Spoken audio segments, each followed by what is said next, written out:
Hello, everyone. My name is Taylor. And I'm Kelly. And we are the co-hosts of Jumping Bomb Audio, the #1 show all about the world of Joshi Pro Wrestling. Episodes drop every other Monday where we discuss the biggest Joshi news, review shows, and preview the hottest upcoming Joshi action. So whether you're a new fan or an old fan, we've got something here for you at Jumping Bomb Audio. Check us out on the Voices of Wrestling Podcast Network.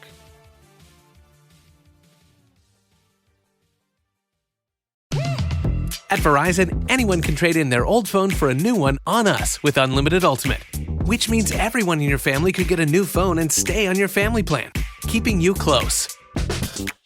Hey, Mom, you seen my toothbrush? Yeah, I'm almost done with that. Oh, maybe too close. Trade in and additional terms apply. See Verizon.com for details. Zaxby's just out-Phillied the Philly again. The Zaxby's Chicken Philly is back with garlic aioli, sautéed peppers and onions, decadent melty cheese, and your choice of Zaxby's signature crispy chicken fingers or delicious grilled chicken. But it's only back for a limited time, so enjoy it while you can. No pressure. It's just the greatest sandwich of all time on a ticking clock. Order the Chicken Philly today. Who's got the sauce? Zaxby's. This podcast is a member of the Voices of Wrestling Podcasting Network. Visit voicesofwrestling.com to hear the rest of our great podcasts, as well as show reviews, columns, opinions, and updates across the world of wrestling.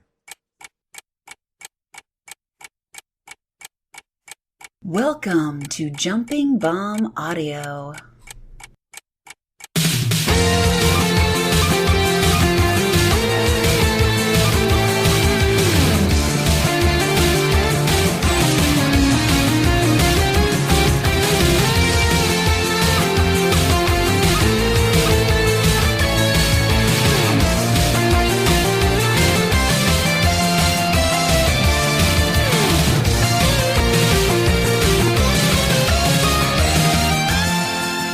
Hello, everyone, and welcome back to Jumping Bomb Audio, the #1 show all about the world of Joshi Pro Wrestling. My name is Taylor, joined as always by my very good friend and co-host, Kelly.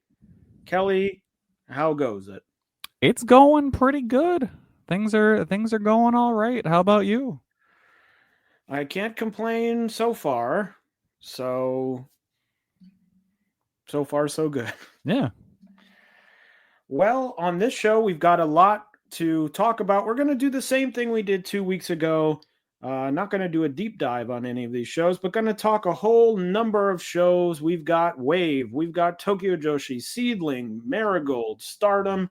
We're going to talk them all. Some big matches, some big results as well. So let's get right into it. But before we do, of course, we have to do the plugs. Follow us on Twitter at JBombAudio. You can follow Kelly at Comic Geek Kelly. You can follow me at Tay Mambo. Subscribe to us on your podcast app of choice. And if that app of choice happens to be Apple Podcasts, we would really love a 5-star rating and review. And if you're feeling extra generous, you can donate to the show at redcircle.com/show/jumping-bomb-audio. So let's get right into it. We will start with our first show of the week. That would be the Stardom Korakuen Hall show from January 13th. Kelly, what did you watch of this show? I watched the high-speed title match and then the top 2 title matches, the Ring of Honor and Artist of Stardom title. So the first thing we got to talk about is the brand new high-speed title rules that have been implemented that I read about, promptly forgot, and then when I watched the show was like, oh yeah, they changed the high-speed title. Yep, I did the same rules. thing. Now, 2 out of 3 falls. All the high-speed title matches will be 2 out of 3 falls with a 10-minute time limit. I guess I'll ask you, Kelly, generally, what do you think of the change, and how do you think it was implemented in this match, or I should say that Meissier, the champion, successfully defending her title against Saki Kashima in 5 minutes. and 8 seconds. Yeah, I don't really care for it. I don't know. It's just, it oddly enough feels like it slows things down because you have to have the short breaks in between the falls. And I don't know. You don't need people dropping falls like this all the time just because it's weird. The first 2 falls essentially don't really matter. They're always going to go to the third fall. It's one of my barriers I've always had with getting into lucha.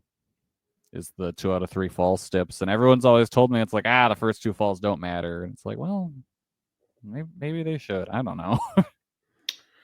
Yeah, I find it very strange in a promotion where maybe less so now. There's so many time limit draws, and it's like, oh, these people are so good to be like, well, we're gonna make these matches 10 minutes long. It's like,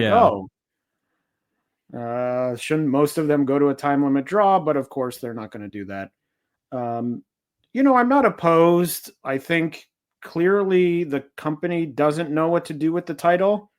They seemingly don't. I don't know that they don't understand it.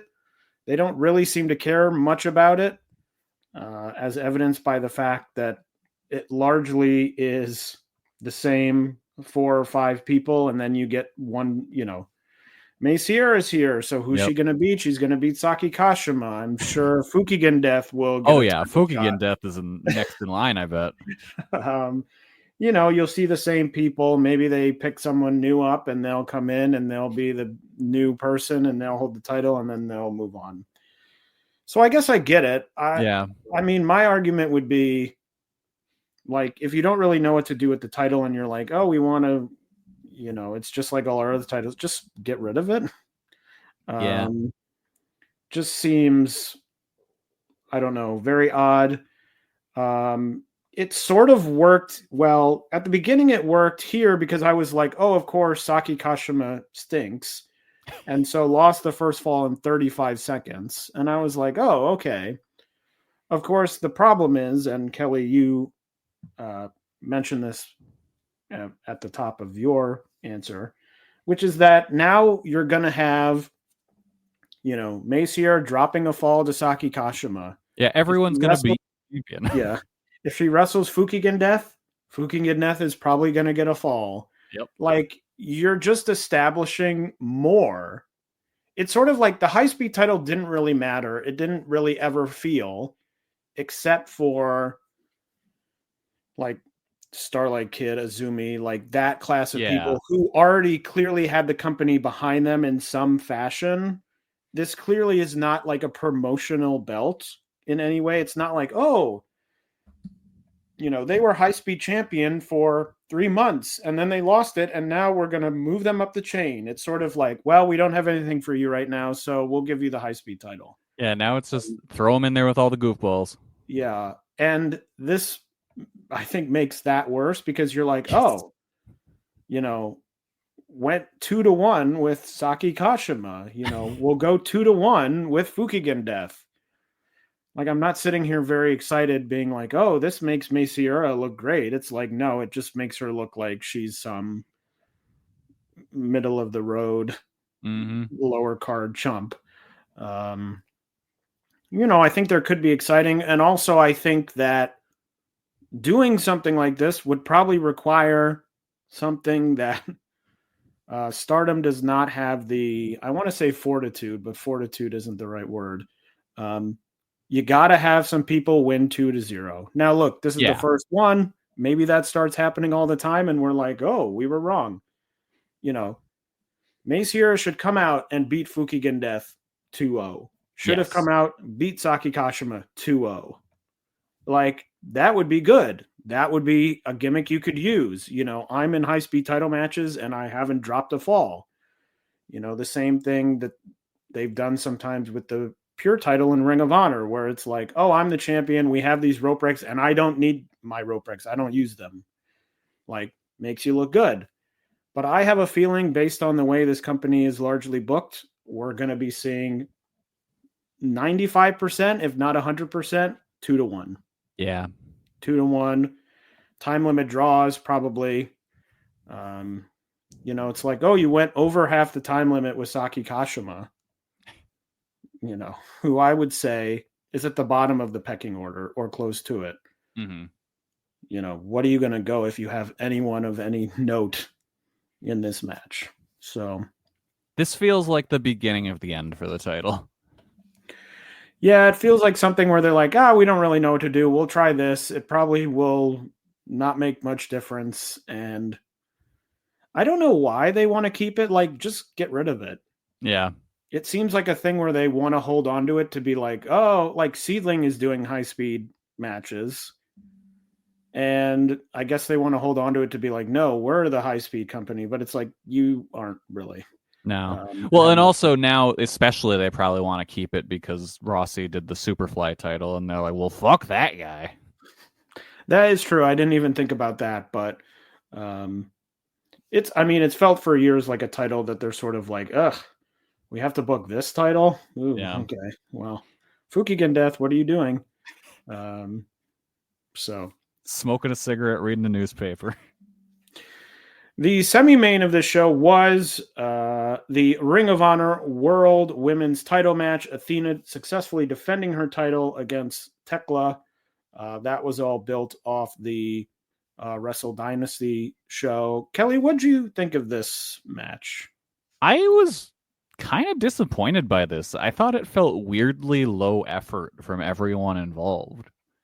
And it just kind of dragged. I was shocked to see that it was less than 15 minutes. I felt like way more than that to me. And even the hate interference spot felt so half-assed. It was just weird. It was like no one gave a shit. And that's shocking to me with how Athena is. It's just weird. I thought it was mostly fine. I think Tekla is good, but I think probably she has the ceiling of this is maybe her ceiling of, okay, she's challenging for, I don't know, in this spot, sort of a mid-card title. But I guess in the world of Stardom, it's like the Ring of Honor world title is not all that important, even though sort of in Ring of Honor it is. I thought it was mainly fine. It seemed clear that they were not going for a great title match. I like some of the energy. I like the power bombs at the end from Athena.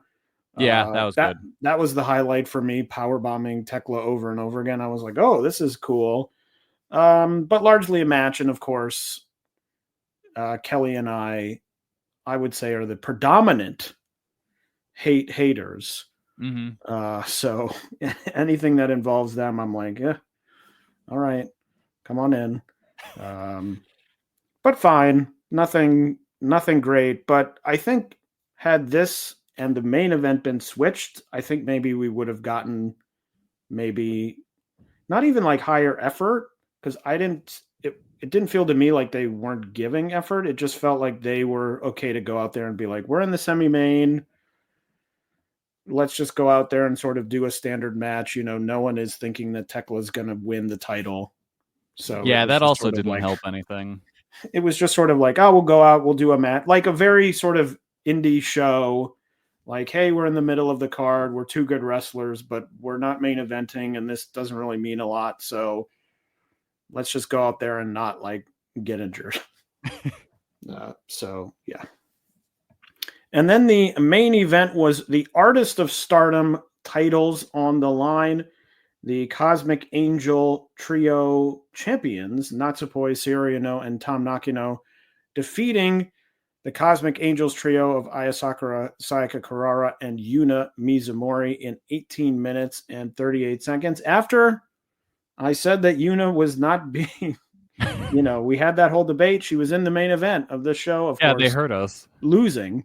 But I was like, oh, okay. I thought this was an enjoyable match. I wasn't crazy for it. I would say the show in general is not one that I would recommend going out of your way to watch any of it. I thought it was perfectly fine. It was very well attended. So that's good for Stardom, but I thought it was enjoyable, but I wasn't leaping up or thinking, oh, what a great match. Thank God I watched this. Yeah, that's kind of where I am. Like, I did enjoy it. I went 3.5 on it, but it wasn't, it didn't make the notebook. I did enjoy that we've got like 2 classes of Cosmic Angels to kind of fight over this title. That was fun. And really, I think if you did want to give the high speed title an actual go, the young team of Cosmic Angels is probably 3 people you would toss in that division.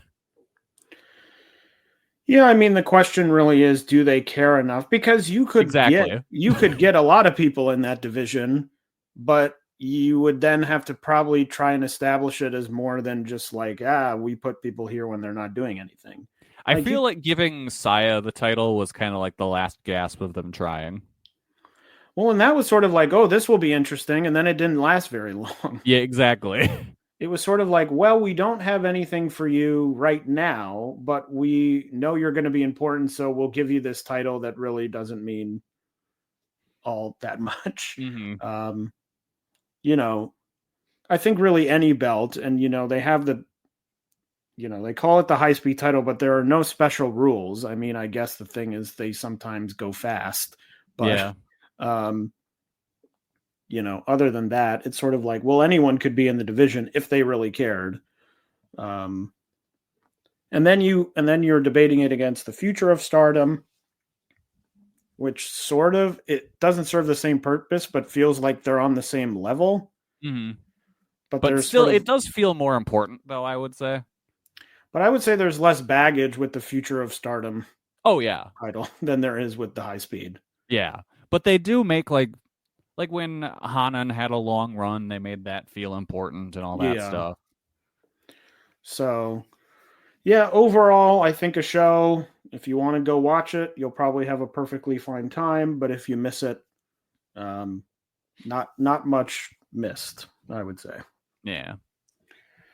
Marigold had 2 shows. The first was also on January 13th, highlighted by the Marigold World Title match, Utami defeating Tank. Kelly, oh boy, my goodness, this was bad. Tank just kind of wrestles in slow motion, and God bless her, Utami did her damnedest to make things work. But like, I don't know, I don't think it was gonna happen. Tank is just like remarkably green and should have not be in a main event title match. Like, that's just, I don't know what they were thinking. And it goes to show she does not have the instincts necessary for that, because as soon as the match is over, she got back up, like threw a little tantrum, and then walked to the back before Utami even made it to her feet at all. Just like, what the fuck? What are you doing? Just real not great first title match for Utami, first title defense for Utami, but thankfully it was only like 10.5 minutes, so they didn't go to like a 25-minute match. I went 2.5 stars. Now that I'm looking back at my score, I think that's kind of generous. In many ways, the classic old school 2014, as we've talked about, 2014 Stardom booking of finding a random person from Europe who may or may not be any good to come in and challenge for the title. So that's back. We look back wistfully and then you live it and you're like, oh God. Yeah, it's like, oh wait, this wasn't any good the first time.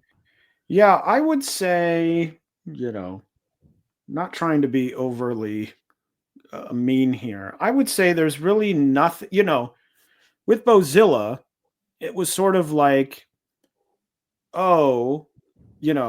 she's not all the way there in the ring, but she's got great presence. She has something, and everyone sort of saw it in that first match when Marigold kicked off.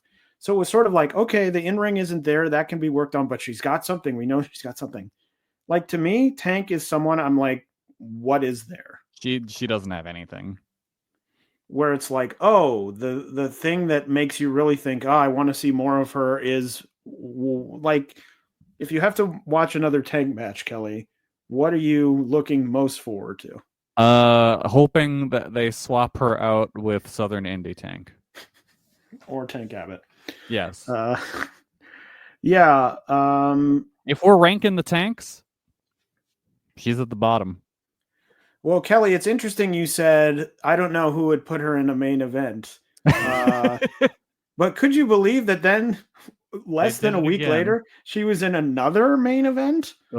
That crazy bastard.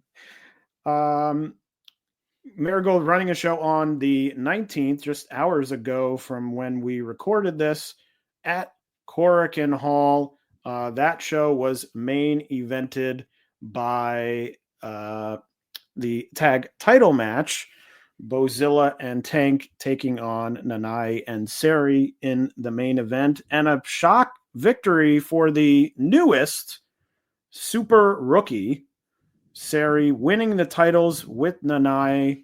Kelly, what were your thoughts? We'll start with the main event. We've got some other matches on the show, but what did you think of the main event and the result? It was a match that had Tank in it, so it wasn't great. Sari Yamaoka looks good. I think she's got a... God damn it, my phone that thought I said Siri. Stop it. Stop doing that. Oh. We just have to say Siri. Yeah. But yeah, I thought she looked pretty good here. I enjoyed the tag team with Nanae. I really enjoyed that it looked like they wrote off Tank by having Bozilla attack her after the bell, so that was cool. But overall, a pretty unremarkable match, I thought. I will also say that Bozilla did tweet, essentially saying, this is why I work alone, essentially burying Tank. Good. On, I guess, the way out. Good. I would think. So that seems to be over. I thought it was have a lot left in the tank. There you go. And now she's leaving, and we've gotten in that pun, so now she really can leave. Yep. I thought I was with you that I thought the match was okay. I think I was most excited for Bozilla sort of wandering Korakuen Hall, throwing Sari into the West sign and all of that stuff. I thought that was the most fun part. I don't think it's necessarily poor booking. It just seems to me more and more Marigold is a company booked by someone who has the exact opposite sensibilities that I do when it comes to wrestling. I'm like, okay, it's another super rookie. We've sort of already been through, this person is a super rookie when they were sort of good, but not spectacular. And it's just the idea, and I'll go more into this with the Superfly title, just the idea of that no one seemingly in the company can ever appear weak, I've had less than 10 matches. That doesn't matter. I'm the strongest wrestler who's ever, I'm going to go out and win the title. We're going to time limit draws. We never lose. I guess I'll go to it now because this sort of dovetails in. The Superfly title match, Victoria Yuzuki defeating Yuki Mishiro, a match that I thought was pretty enjoyable. Yeah. But it was so funny to me on commentary. It was Stuart and Sonny, and Stuart and Sonny are essentially saying Victoria is a flawless wrestler. It was really weird. She's flawless. She has no problem. She has no weaknesses. And then, of course, Sonny, I think, realizing that people can actually see what's happening in her matches, goes, oh, yeah, well, she may have a problem now and then, but she's really good. She's really good. Of course, minutes later, they botched the finish. Yeah, what happened there? Do you think... I thought Mashiro got kind of knocked loopy on that. I don't know what happened because it seemed very, she did this, I think it was a straight jacket suplex. Yeah. But then it seemed like, at first I thought, Yuki's reversing it into some pin of her own. I mean, the ref was also over there counting as no one's shoulders were down on them. Yeah. And I was like, and then they sort of got up and I was like, they screwed it up. And of course she hit the same exact move again and won the match. And I was like, okay, clearly. Yeah. Also, very interesting that during that botch, commentary was absolutely dead silent. It was like nothing was happening. I'm like, what's going on? Yeah. And it's dead quiet. Yeah, that was very weird. And especially like Mashiro kind of just laid on the ground for a good long while after that.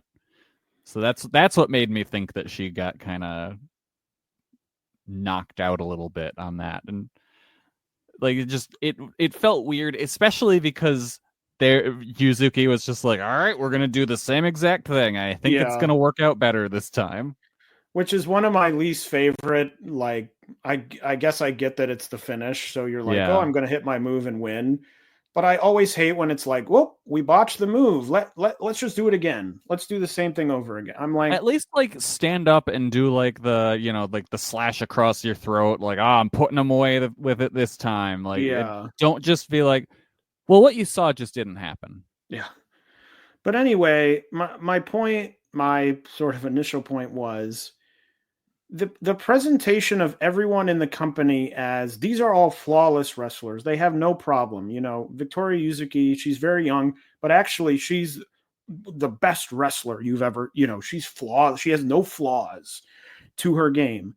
Is so boring to me as a story. Like, it's a deficiency in storytelling ability, it feels to me, because it feels 100 times more interesting to me to say, look, this person is very young. They have not been wrestling for a while. They're still, in many ways could be considered a rookie, but they managed to win this title. Like, that is really great, but they're still a rookie. They're inexperienced. They could lose this title at any moment.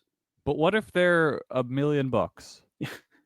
They could make, they could make a mistake at any moment and lose the title because they're not experienced. They don't know what it's like, being a title holder who people are coming against. Like, that to me is 1,000 times more interesting a story than going.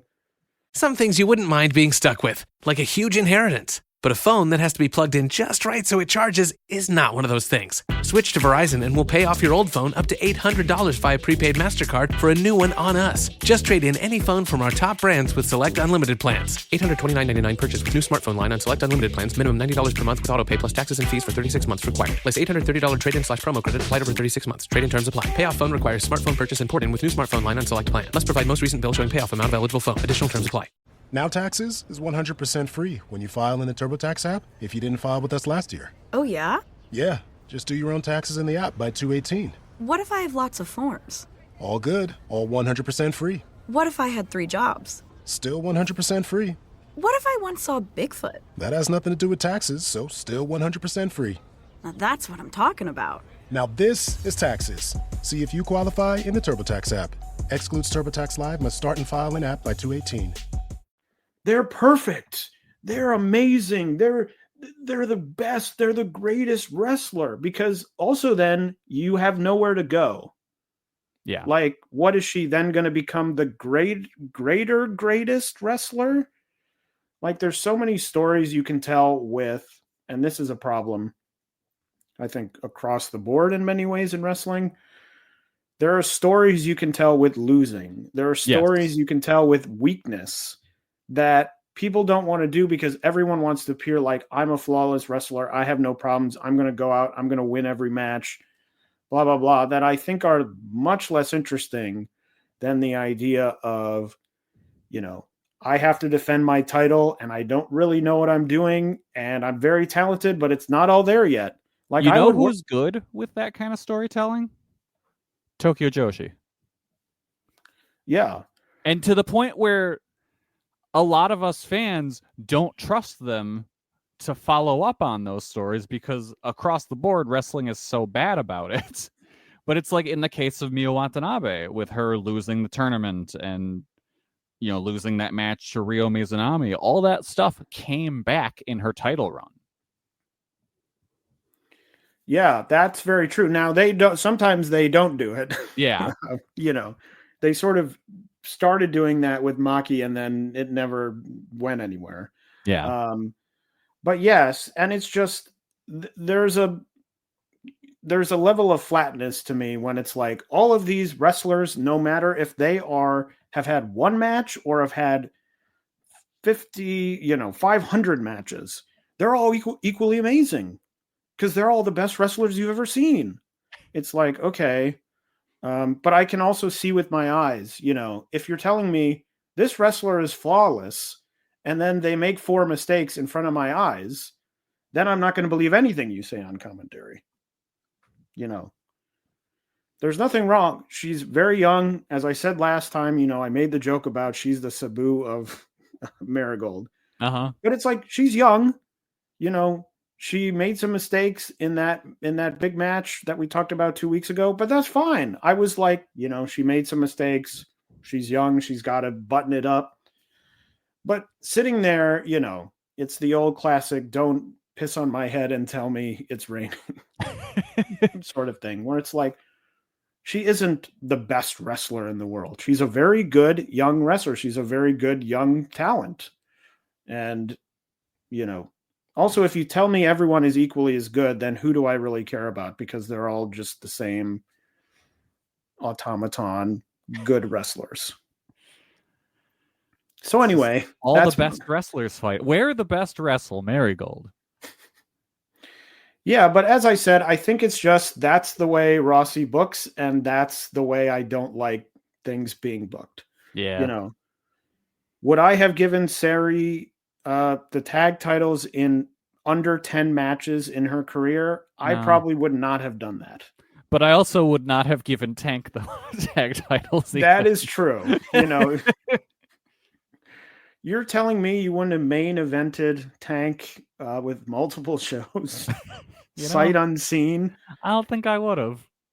And I'm saying sight unseen. I have no indication whether it was seen before or not, but I'm giving Rossi the benefit of the doubt that he hasn't seen this person, because if he has, we've got bigger problems. I would wager he just saw a picture of... He just went on Google, typed in Tank.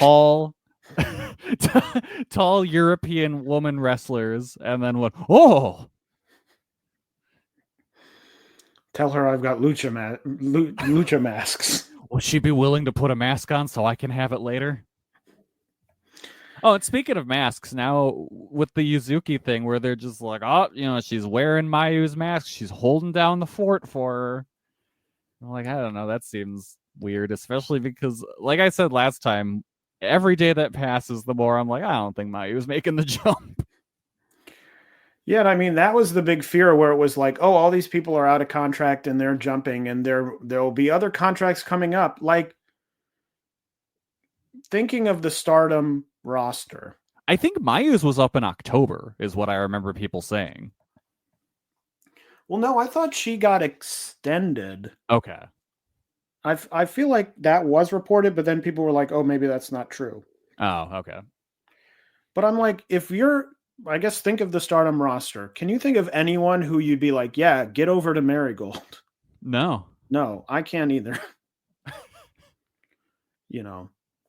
I was thinking, they had Yuki Mashiro. I don't know what's going to end up happening with her. She lost the Ice Infinity title in the past 2 weeks, which we'll talk about in a couple minutes.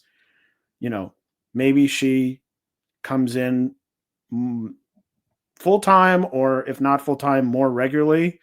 I mean, if she becomes a more regular roster member, she's like the 5th best wrestler on the entire roster. Yeah. I mean, easily, like, with no issue. And I think she's good. That isn't to diminish her. I think she's a very good wrestler, but I think it talks more about the roster construction continues to be very bizarre. I mean, they're talking about Nagisa Nosaki challenging Mai Sakurai. They're like, it's her 3rd singles title opportunity since the company started. I'm like, you've given Nagisa Nosaki in less than 1 year 3 singles title matches? Yeah. Like, ugh. And I like her better than I think many other people like Nosaki. So, and we saw in that match, Chiaki still cannot use a chair. Yeah, still bad at that. Hasn't learned. That was another match, for all my thoughts on Mai Sakurai, I thought that match was fine. Yeah. The only part that really got me excited was when Nozaki dropped Mai Sakurai on her head with a suplex, and I was like, oh, that's fun. And then I sort of went back to saying this is non-notable, which I guess is good for Mai Sakurai, that I wasn't sitting there going, ooh. Yeah. Ooh. But yeah, Marigold, we'll see where this is going, but it certainly feels like it's not trending my way personally. Nah. I'm not sitting here going, oh, this is a company for me. And especially as I think Stardom has been very good in the last few months, if not longer, and I've enjoyed what they've been doing. Mm-hmm. So maybe Marigold was the kick in the pants that they needed to be like, hey, let's get our act together. It might have been. And I guess if that works out that way, then positive has come out of, the situation. Yeah. So. Also, SEAdLINNG had a show on the 17th, main evented with a big title change. Veni defeating SAREEE in 23 minutes and 37 seconds to become the SEAdLINNG Beyond the Sea champion. Kelly, this match currently at a 9.14 on Cage Match, 43 votes. I'm really interested to hear what you thought, because I am not at 9.14. Really? Yes. Are you? I am at 4 3/4. This is my, as of now, 2025 Joshi match of the year. I fucking loved this match. I thought the pacing was perfect. I loved the mat work to open the match. I thought it was all done really well and worked at it was worked with a sense of urgency that you don't see a lot in that kind of opening mat work for a title match.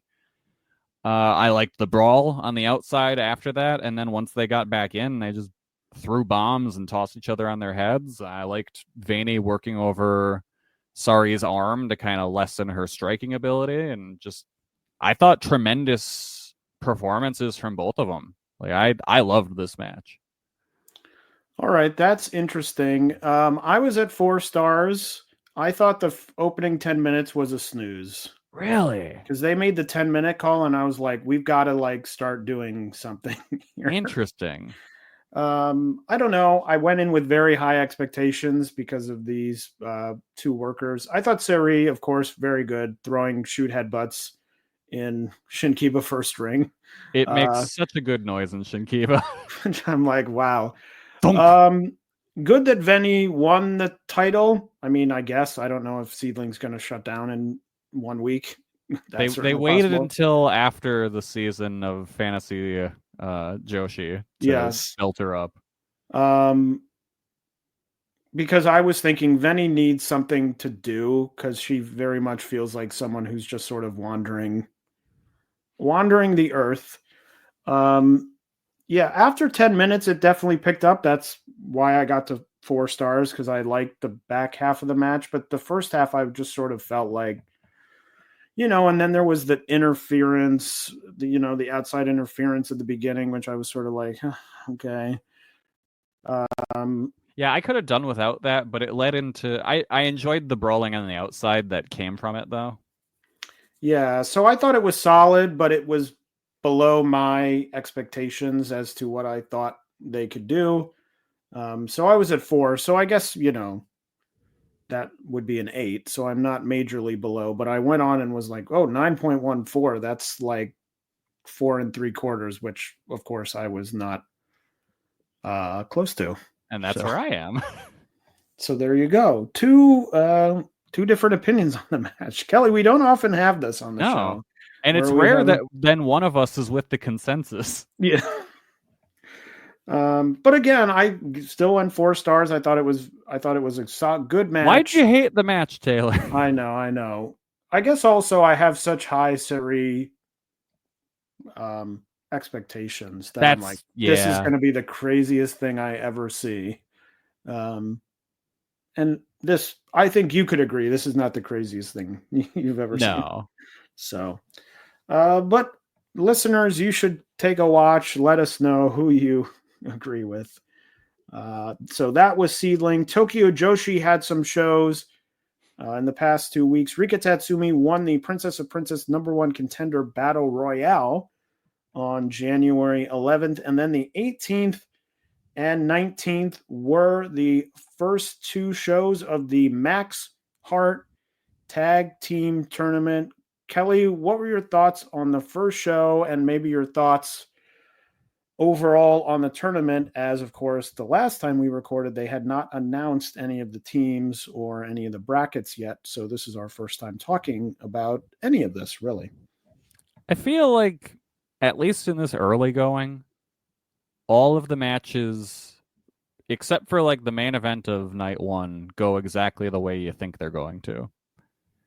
It just feels like very obvious booking. And I don't know, like I always kind of have a problem with this tournament where it's just boring as hell for those first couple of shows. But yeah, like the first show, I didn't get a chance to watch the show on the 19th. I thought it was fine. The first couple tournament matches were whatever. I went 2 3/4, 3, and then 3 1/4. And then the main event I went 3 3/4 on because I thought that was actually really good. Because it's Endo and Suzume in there, so of course it's going to be a good tag match. But yeah, like I don't know, this tournament typically bores me to tears, and this hasn't changed. I thought when they first announced the bracket, I think it sort of reinforced the thing that we've talked about on the show for the past couple months, which is sort of the gaping hole in the middle of this roster. Talking about roster less construction again, but there's just so few mid-carders in this company or established mid-carders that it really felt like, oh, it's either, like Shoko Nakajima and Hyper Masao, very established, or it's, Kira Summer and Ivy Steele, 2 absolute rookies. And there aren't really any teams where you're like, oh, this is sort of a mid-card team. They could really use this tournament for a breakout. Now, I think there's one, which is Wakana and Yuki, who defeated Daisy Monkey. So I thought that was it was an interesting result, but it was also the 2, I think, most interesting teams in the tournament, which was helped. Sort of put a pin in the fact that it was Endo getting pinned to lose the match. Suzume has now won a singles title. They lost the match, but it was Endo getting pinned. So we'll be interested to see, Endo was in that battle royale for the Princess of Princess #1 contender and didn't win. Not totally shocking, but I wonder if they're drifting the story towards, Endo being the weak link in the team. They may not be. It may just be a result where they don't want to pin Suzume because she's a title holder and they don't want to give a title match out, but just interesting to think about. I thought the top 2 matches, the Max the Impaler and Palm match and the main event, were really the only matches on either night that I would in any way recommend.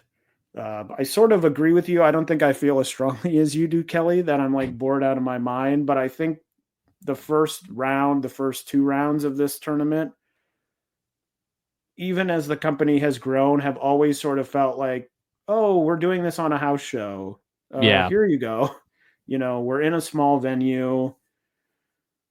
Oftentimes, the teams that are in this tournament are less experienced. Oh, here's an experienced team going against 2 rookies. Here's a veteran and a rookie facing a veteran and a rookie.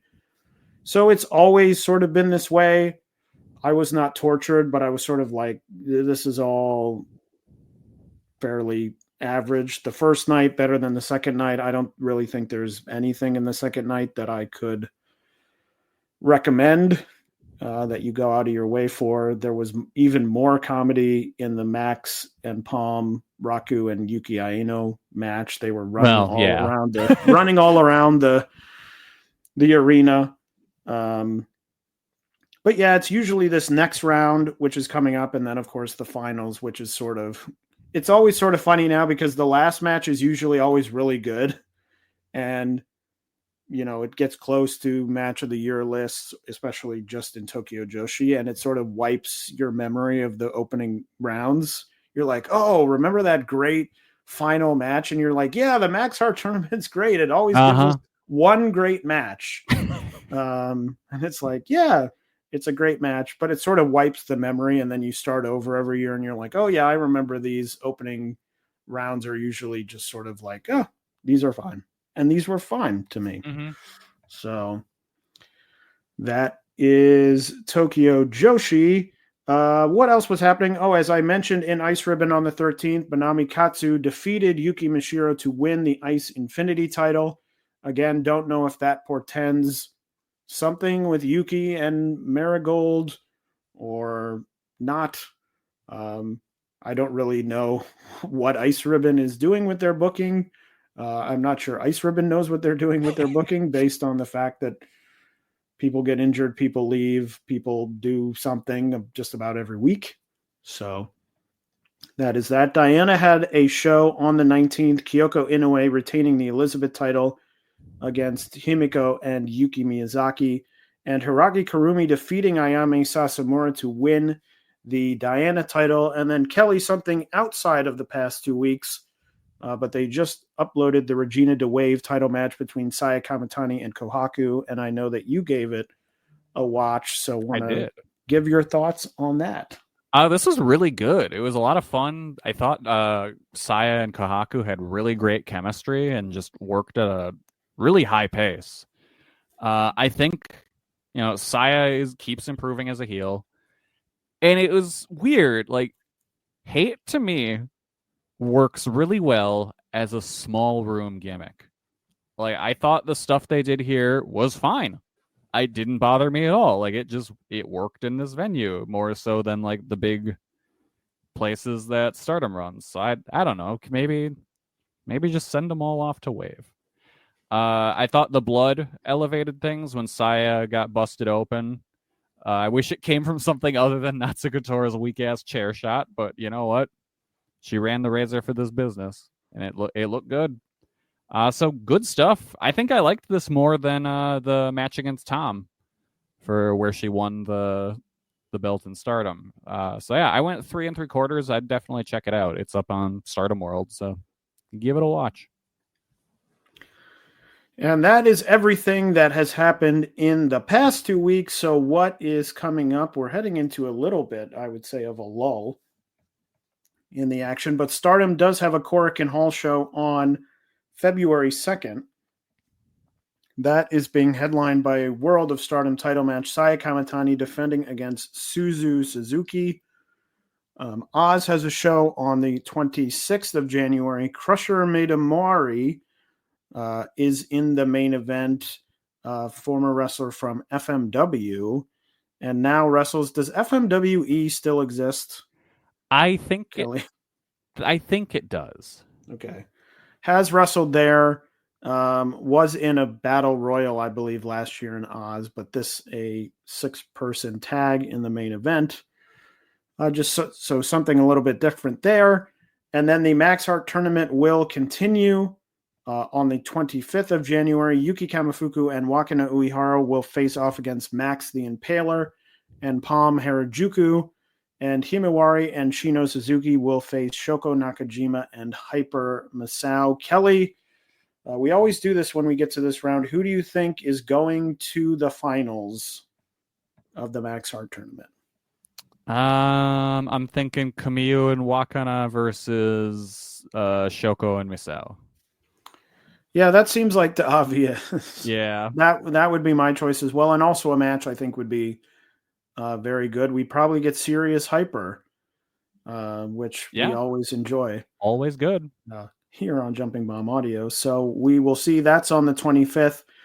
Probably the biggest show happening in the next 2 weeks is SAREEEism VI, happening on January 23rd. The card is as follows: Sha versus Victoria Yuzuki, Jaguar Yokota and Kazuna Tanaka versus Yumika Hoda and Miku Kanai, Chi-Chi versus Takumi Aroha, Kaori Ito and Yurika Oka will face off against the very interesting team of Bozilla and Mio Momono. Hell yeah. And in the main event, it will be Saree versus Meiko Satomura, a rematch from their match of the year contender back in, I haven't looked this up, 2017? Do you know what I'm talking about, Kelly? I don't know if I do. I don't think I've ever seen that one.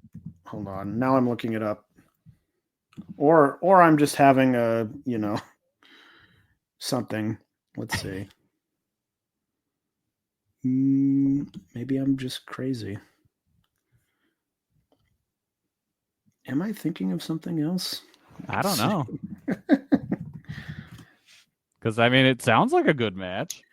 2019, is that the one I'm thinking of? In Maybe. Sendai Girls. But was that the year that Sari had like a million good matches? Yes. So yeah, that probably just got lost in the shuffle for me. Yeah, although on Cage Match it's only 8.47. So maybe I'm wrong.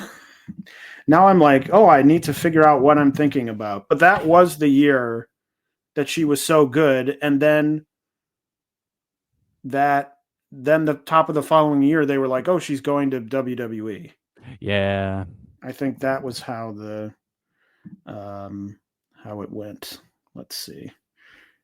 I'm looking at my 5-star matches for 2020. I guess maybe it wasn't. Maybe I'm thinking of the Hashimoto match, which I did go 5 stars on.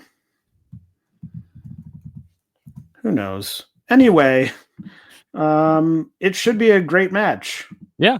Hopefully. I'm hyped. It should be a great show. Oh, no, I did go 5 stars. Let me go back. Meiko Satomura versus Saree from April 16th, 2019 in Sendai Girls. I went 5 stars. All right. One of 3 Saree matches I had 5 stars in 2019. Versus Fujimoto in Ice Ribbon versus Hashimoto in Sendai Girls versus Meiko Satomura in Sendai Girls. Because that's when she was champion in Sendai Girls. I'm all saying this through like the fog of it being 6 years ago. Yeah. But yeah, should be a good match. The SAREEEism shows are always very good and fun. So the big show that we'll talk about next time, because that's happening in just a few days' time. Hell yeah. So there we go. Take the Hat Man's money, turn it into cool shows. Kelly, we've reached the end of the show, so it's time for Kelly's Corner. Do you have anything for us? I have picked up on my phone the Animal Crossing Pocket Camp app.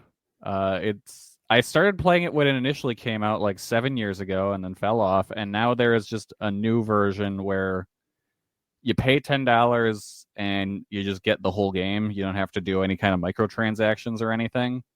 And so I've just been playing that, and it's a fun little Animal Crossing game on my phone. Well, there you go. Nostalgic recommendation. Yeah. So that is all for us on Jumping Bomb Audio. We will be back with you in 2 weeks' time to talk more Joshi. But until then, so long. Goodbye, everybody. Hello, everyone. My name is Taylor. And I'm Kelly. And we are the co-hosts of Jumping Bomb Audio, the #1 show all about the world of Joshi Pro Wrestling.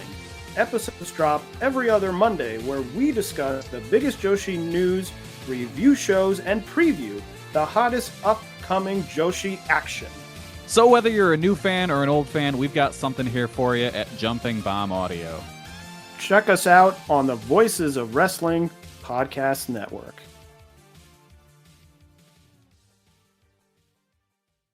Some things you wouldn't mind being stuck with, like a huge inheritance. But a phone that has to be plugged in just right so it charges is not one of those things. Switch to Verizon and we'll pay off your old phone up to $800 via prepaid MasterCard for a new one on us. Just trade in any phone from our top brands with select unlimited plans. $829.99 purchase with new smartphone line on select unlimited plans. Minimum $90 per month with auto pay plus taxes and fees for 36 months required. Plus $830 trade-in/promo credit applied over 36 months. Trade-in terms apply. Payoff phone requires smartphone purchase and port in with new smartphone line on select plan. Must provide most recent bill showing payoff amount of eligible phone. Additional terms apply. Taxes was waiting around for your taxes to be done, which led to worrying about not getting any money back. Now Taxes is matching with a TurboTax expert who can do your taxes in a day to get you up to $4,000 fast with a refund advance loan. Now this is Taxes. Intuit TurboTax. Get an expert now on TurboTax.com. Expert filing only available with TurboTax Live Full Service. Refund Advance has $0 loan fees and 0% APR. Refund advance loans may be issued by First Century Bank, N.A. or WebBank. Terms apply. Subject to approval.